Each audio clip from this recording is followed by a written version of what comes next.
Hello and welcome to the weekend market update. So we're going to look at S&P 500, Nasdaq 100 and few other indices. S&P 500, let's start off with the monthly chart because the month has just ended. So this was a negative month for S&P 500, big red candle. It was down almost 5%, 4.87% on the month. You can see that on a monthly basis, since reaching a high, this monthly candle, it's been making monthly lower highs and lower lows. But overall, monthly pattern still looks fine to me because it's above this monthly 20 EMA. RSI is above the monthly 50 level, and MACD remains above the zero line. So monthly looks fine. On a monthly basis, this 20 EMA is an important level. You can see that in 2022, it found support before breaking to the downside and spent quite a bit of time underneath this monthly 20 EMA.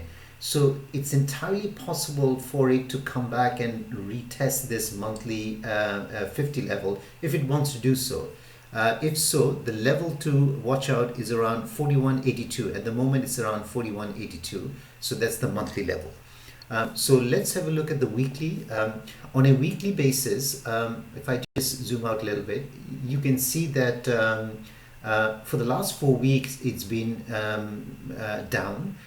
For this week, it lost just under 1%. It did test the found support at the weekly 50 EMA, having lost the weekly 20 last week. I had mentioned previously that once the weekly 20 goes, it usually finds support at the weekly 50. Right here, you can see that in previous occasion, number of times it found support at the weekly 50. So this is one area of important support. Because if it closes underneath the weekly, both the weekly 20 and 50, then we might be looking at the early 2022. I'm not suggesting that that's what's going to happen, but the weekly 50 is an important level. So that's 42.41 at the moment because it's moving up gradually. So that's the level to watch. And the weekly 20 right now is around 43.61. So if it wants to reclaim the weekly 20, it needs to weekly close above 43.61. So that's the level to watch on the upside. On the downside, on a weekly basis, 42.41 is the level. Underneath that, you have the monthly 20, which is around 41.80.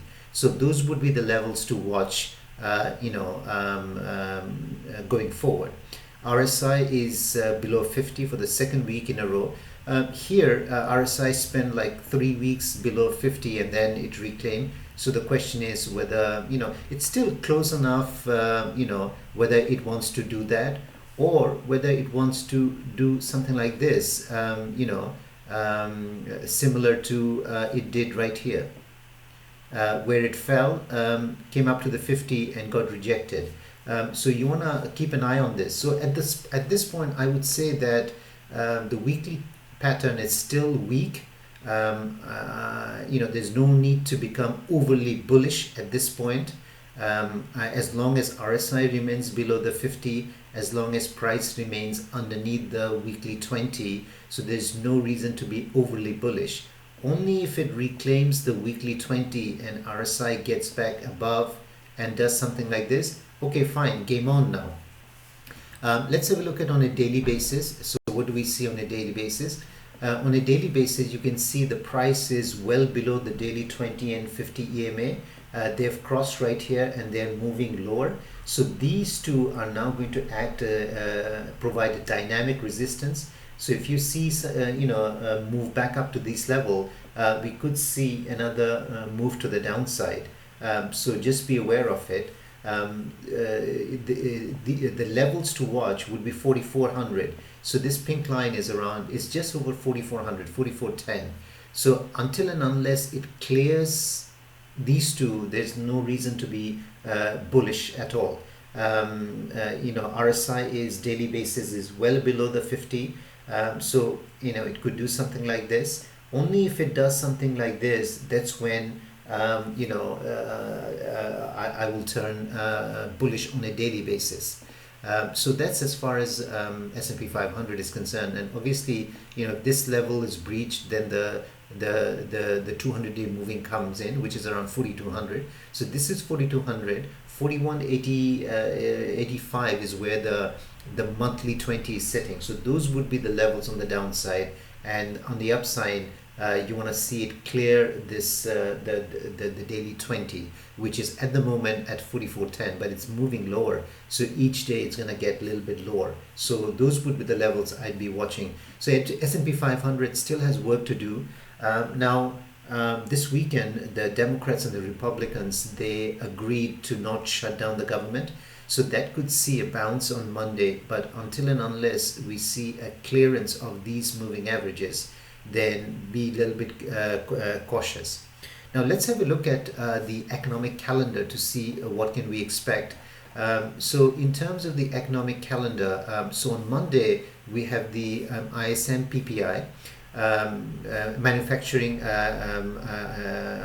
ISM manufacturing report that is expected to come in line with the previous month, so it doesn't look like a big surprise. A reading below 50 still means that the manufacturing sector is contracting, but as long as the numbers come in line with expectation, in line with previous month, I wouldn't expect a huge move in S&P 500.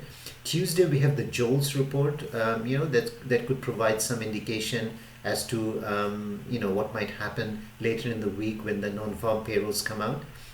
And then Wednesday we have the ISM services report. So that report is expected to come in pretty much in line with the previous month. 54.4 previous month. 53.6 is what the market is expecting. This reading says that the services sector is still growing. And then on Friday is the big report, this is where we get the non-farm payroll.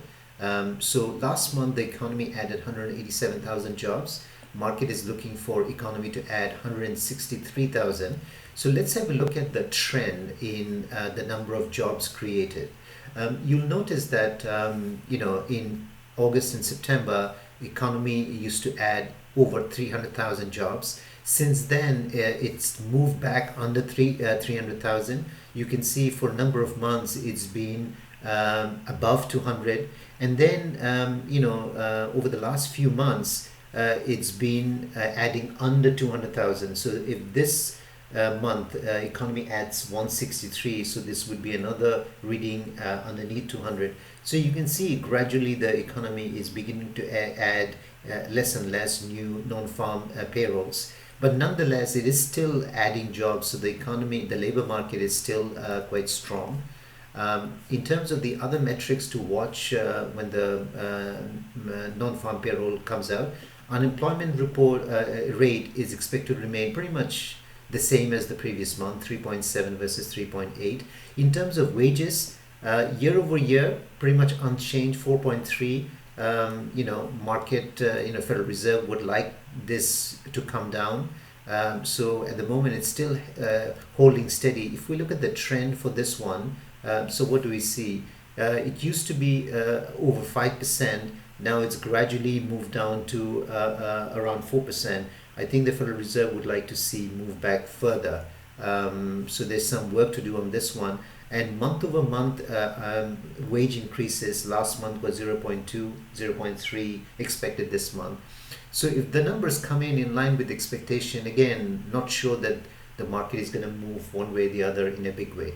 But those are the economic reports to keep an eye on. So we've talked about S&P 500. Let's do NASDAQ 100. So let's start off with the monthly just finished. So this is the monthly, again, negative candle. For the month, NASDAQ 100 was down just over 5%. And you can see that, since bottoming right here, it was making monthly higher highs. So we see a monthly lower high. The question is whether this is turning out to be a bull flag consolidation. That's to be seen. But overall, monthly technical picture still looks good. Price remains above the monthly 20 and 50 moving averages. The monthly 20 is at 13,605. So if it wants to come back and test this and does something like this, that could happen. I don't think we should rule that out. So just be aware. I'm not saying that that's going to happen, but just be aware that even if it does that, the monthly picture will still remain fine. MACD remains above the zero line, RSI above the 50. So I'm not seeing any kind of weakness on a monthly basis. But if it wants to, consolidate a little bit further on a monthly basis, it can do that. So this would be one possible level. But also watch out whether this turns out to be a monthly bull flag consolidation. Coming back to on a weekly basis, you'll see that it's holding up the weekly 20. It hasn't breached it. It's right there. It hasn't closed underneath the previous monthly swing low. It has now tested the weekly 20. The weekly 50 is right at this level, which is around 13,900. So if this level were to breach, that would be, from a weekly perspective, another level. RSI remains above the 50 level. So I would say the weekly picture still looks fine. I would say the NASDAQ 100's weekly picture is better than S&P 500. Now you might say, hey, NASDAQ is being supported by those magnificent 7 companies. Well, true, but those are also in S&P 500. So you can't say that those 7 stocks are holding up NASDAQ, because they're also part of S&P 500. It's not that those 7 stocks are holding up NASDAQ. It's just that the defensive sectors are a lot more weaker, and we'll come back to that in a second. So weekly looks fine to me. The weekly 20, I'm watching to see whether that level is breached. If so, then we can't rule out the weekly 20. But at the moment, it hasn't breached. The question is whether this turns out to be, a double bottom. It's entirely possible. Or do we see another bounce and then we see another leg down? That's also possible. So on the upside, you want to see this level is taken out, and on the downside, this is the zone. If it breaks below this zone, so obviously that means that there's more work to be done. But unless it takes out this level, be aware of another possibility of a lower high. So if you draw a trend line like this way, so if you draw a trend line like this way, we could see something like this and then do something like this. So be aware of this. So we're not out of the woods yet, but the weekly picture is, I would say not bad. On a daily basis, yes, it needs some work to do. You can see that on a daily basis, the moving averages are moving lower, and the price remains underneath that level. RSI is underneath the 50 level. So it's entirely possible that we could get a bounce up to this moving averages and then do something like this, and RSI comes up to this level and does something like this. If it clears this moving averages and consolidates and retests those levels and does something like that, that would be positive. And you want to see RSI do something like this, that would be positive. Previously you can see RSI had come back up to the 50. So that is entirely possible. It comes up to the 50 and then gets rejected, something like this. That is very much possible. So until it clears these moving averages and RSI, don't be overly bullish on NASDAQ 100 or even S&P 500 for that matter. Even though its daily weekly picture looks fine, you want to see the daily turn positive, and for that, clear move above these moving averages and RSI above. Remember last time when RSI moved back above the 50 level here, there was a small dip and remained above 50 up to this point. There was a massive run up. So until RSI remains below the 50, I would say still remain cautious. If we look at the other indices like Dow and S&P 500, they, obviously they're looking quite weak. You can see Dow is underneath the 200-day moving averages. The moving average, the daily 20 and 50 are beginning to move lower. It's oversold, but until and unless it clears those moving averages and RSI above 50, I would treat any bounce as an oversold bounce. Russell 2000, very weak looking chart. Moving averages are moving lower, so I would remain cautious until you see a clearance of these moving averages and RSI get back above the 50 level. Let's look at the yields. So let's look at the 10-year yield. So there's nothing wrong with 10-year yield on a weekly basis. Let's look at the monthly basis. On a monthly basis, it's still quite strong, but one thing I will point out is that the yields are now beginning to move away from the monthly 20 and 50 EMA. Now, if you look, to the left, anytime, yields start to move away from these long-term moving averages, something happens and they get dragged back to the moving averages. Look here, move back and then they get dragged back. Pull back and then they get dragged back. Another leg down, they get dragged back to the moving averages. Even here, when they got dragged underneath the moving averages, you see something happens, then they get back into the moving averages. So now what we're seeing is we're seeing a move away to the upside. Previously, we saw yields moving to the downside and then they would get back to these moving averages. Now what's happening is that yields are moving away from these moving averages. Something will happen. What, when, I have no idea. But if history is any guide, I would expect them to pull back to these moving averages at some point. Same. You could also look at TLT and you see the same picture. TLT was moving away from the moving averages on the upside, got dragged back. Away from the moving averages, got dragged back. Away from the moving averages, got dragged back to these moving averages. Even here, it was moving away from these moving averages. Something happened, they got dragged back. Now what we're seeing that it's moving away to the downside. Here it was moving away on the upside. And you see that the moving averages are beginning to widen. So something will happen at some point and I would expect it to get dragged back. What? I have no idea. It could be like a distress in the one of the banks, or maybe the economy starts to weaken and everybody's now thinking of recession and whatnot. So the timing is not clear, but this much is clear, is that it will get back to these moving averages. So these moving averages are somewhere between 106 and 116, because you can see on the left hand side we saw that anytime they moved away from these moving averages to the upside, they got pulled back. Equally, now that it's moving away on the downside, I would expect at some point TLT would get back into towards these moving averages. When? I have no idea, but that's something I'm keeping an eye on. Right, so that's TLT. Dollar, on the other hand, on a monthly basis, it's looking quite strong. So this was a monthly consolidation zone, and then you can see that it's now beginning to kind of break away to the upside. You can see RSI found support at the monthly 50 RSI, and it's now beginning to move higher. So dollar is still looking strong, but on a weekly basis, if you look at it, maybe it's a bit stretched, because you see how many green candles, 1, 2, 3, 4, 5, 6. I mean, lots of green candles, right? Maybe it's time to take a bit of a break and pull back and test the moving averages.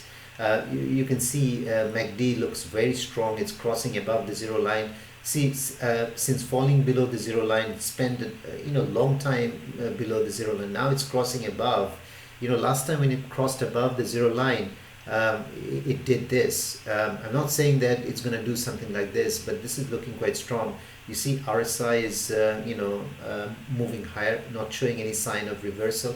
But if RSI starts to get back above this level right here, then I would start to become a little bit cautious on dollar. But I'm not seeing any sort of weakness on dollar. Strong dollar basically means weak European currencies. You can see euro is moving lower. RSI, weekly RSI is beginning to move lower. So negative on the euro, positive on the dollar. If we look at oil, so the oil weekly looks quite strong. It's moving higher. Momentum indicators still looking positive. So, any pullback is a buying opportunity unless you want to see weakness on a daily basis. On a daily basis, you can see that it's pullback latter part of this week, but still remains above this upward sloping daily 20 and 50. Unless and until they start to break these moving averages, you want to be positive on the dollar. You see, oil RSI is above the 50 level, so I'm not seeing any kind of serious technical damage. This is just a pullback within the context of this uptrend. VIX. So let's have a look at VIX on a monthly basis. So month just finished. So what do we see? What we see is that it's still moving lower. Monthly RSI, it remains underneath the monthly RSI. You see that whenever RSI remains below the 50, you see volatility. The bias is to the downside. But watch the 50 level. If it gets above the 50 level, that's when we start to see increase in volatility. You can see here for a long period of time it remained under the 50, but when it starts to get above the 50 level, we see increase in volatility. Right here we see increase in volatility. So it's still not there, but watch to see if it reclaims the 50 level. If so, we could see some increased in volatility. We're not there yet, but just watch to see, because it's coming up to the 50 level. It could very well come here and get rejected, just like here, comes back up to the 50 and do that. But if it gets back above 50 and holds it the way it did in 2022, so we could see some volatility, increase in volatility on a monthly basis. But at the moment, there's nothing to suggest that. See, on a weekly basis, RSI has ticked back above 50, so I would be a little bit cautious here. Last time, it spent a short period of time. If it falls back underneath the 50, that's positive. Then I think that's positive for the market. But if it starts to become comfortable above the 50 level, I would be careful on VIX. Let's look at the sectors very quickly. XLK technology, 4 weeks of consolidation at the previous low. It's underneath the weekly 20, but RSI is above 50. So I would say it's okay, but question is whether it's going to do this and form a double bottom, or whether it's gonna rally and then form a lower high and have another leg down. So if you draw a channel like this way, and RSI does this and breaks underneath the 50, so watch for that. Until and unless this level is breached, if it does that, then okay, fine, maybe things are looking better. But until that time, be vigilant that we might have another leg down. But I would say so far it's looking fine. If you look at healthcare, it's been moving lower. This is where it's been putting downward pressure on S&P 500. RSI is underneath the 50, so this is looking weak to me on a weekly basis, so it needs some work. Financials, again, bad month. It's underneath, it's formed a lower low on a weekly basis. RSI is below the 50 level, so this is looking weak until RSI and gets back above 50. I would be cautious on financials. Communication, this is a growth sector. I mean, this is holding up okay. It's still above those weekly 20 and 50 moving averages. RSI is above 50, so this is looking fine to me. Discretionary, another growth sector. It's now in a support zone, the weekly 20 and 50 zone. RSI is right at the 50. The question is that going to do something like this and price does something like this, or whether it does something like this and falls underneath the 50. So this is what worth watching. Tesla and Amazon is in this sector, discretionary. This is a growth sector, but overall, I mean, it's still okay. I wouldn't say that it's bearish because RSI hasn't fallen way below the 50 level. So I'm watching this one. So moving on, industrials, that's looking weak, but it's right at the weekly 50. RSI is above below the 50, so you want to see RSI get back above 50, and you see reclaiming these weekly moving averages. So this is where the weakness is also. If you look at the staples, you can clearly see that staples is breaking down. Putting downward pressure. Real estate breaking down. Now let's have a look at utilities on a monthly basis. It has done something that it hasn't done for a very long time. On a monthly basis, it has now closed underneath the monthly 20 and 50. You won't see a monthly close until the great financial crisis. And you can see RSI on a monthly basis has closed below the 50. Last time it did that, this was during the great financial crisis. It has held up. Even during last year's bear market, it had held up. So right now it's kind of breaking down. Is this a canary in the coal mine for our entire market? Is this, signaling a potential warning sign for the market? I don't know. I mean, this might be more sector specific because bond yields are going up. When bond yields go up, utilities, companies in this sector tend to have high debt level. They become more expensive to service. So I think it's more sector related rather than giving us a warning sign as to what might be happening to overall market. But this is definitely looking weak. If I look at energy, this is the, energy is still looking quite strong. It's moving up. This is a monthly chart. But one thing I will bring to your attention is that, we were here back in 2020. And then from here, massive run up to around 90. And it's starting to move away from these monthly moving averages. Now, if you look in the past, anytime it starts to go away from these moving averages, something happens and then it gets pulled back. You can see that, we see something similar again in 2007 and 8, and then it got pulled back. So I'm wondering whether, something like this is coming in the energy sector. No sign yet, but, I'm not sure that I want to buy energy at this level. So it's something to keep an eye on. While other sectors have been pulling back, money is moving back into this sector. You can see RSI is not able to keep up with them. So, RSI has been making a lower high. Whether or not, at some point, I would expect this to be corrected. When? I don't know. But I know that it started to move away from these moving averages. All right, I'm going to leave it at that. I thank you very much for watching the video. I hope to come back again next weekend with another update and see what the market is telling us at that time. Thank you.